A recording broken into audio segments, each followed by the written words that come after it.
इसके बाद विदेशी दोस्त ने एक भारी पत्थर उठाया और राक्षस की ओर फेंका, लेकिन उस पर इसका कोई असर नहीं हुआ। फिर अडो और उसका साथी मिलकर एक बड़े सीमेंट के टुकड़े को उठाकर राक्षस पर फेंकते हैं। अडो तुरंत एक गाड़ी के नीचे छिप जाता है, लेकिन उसके साथी की किस्मत इतनी अच्छी नहीं थी। राक्षस ने उसे अपने विशाल पंजों से कुचल दिया। अडो अपने दोस्त को बचाने के लिए अपनी पूरी ताकत झोंक देता है। एक और पत्थर उठाकर राक्षस की पूंछ पर मारता है।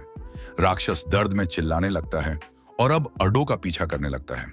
भागते हुए अडो अपनी बेटी का हाथ पकड़कर वहां से भागता है, लेकिन अफरा तफरी में वे दोनों गिर पड़ते हैं। जब अडो उठकर दोबारा दौड़ने लगता है तो उसे एहसास होता है कि वह गलती से किसी और की बेटी को लेकर भाग रहा है। वह पल भर के लिए स्तब्ध रह जाता है और तभी उसकी बेटी को राक्षस अपने पंजों में पकड़कर उफनती नदी में कूद जाता है। अडो हताश होकर चीखता रह जाता है, लेकिन कुछ भी करने में असमर्थ होता है। तभी उसे अचानक एक फोन कॉल आती है। वह कॉल उसकी बेटी ह्यून सियो का था। ह्यून सियो ने कहा कि उसका फोन बंद होने वाला है और वह किसी अंधेरे और गहरे सीवर में फंसी हुई है। अडो घबराकर उसकी लोकेशन पूछता है, लेकिन फोन कट जाता है। अब उसे पता था कि उसकी बेटी जिंदा है। वह तुरंत पुलिस के पास जाता है और मदद मांगता है, लेकिन पुलिस उसे झूठा समझकर मजाक उड़ाने लगती है।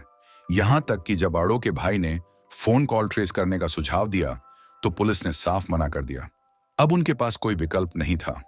अडो और उसका परिवार खुद ही अपनी बेटी को बचाने के लिए निकल पड़ता है, लेकिन भागने की कोशिश में अडो की पीली रंग की ढाई ने सबका ध्यान खींच लिया और उनका बचने का प्लान फेल हो गया।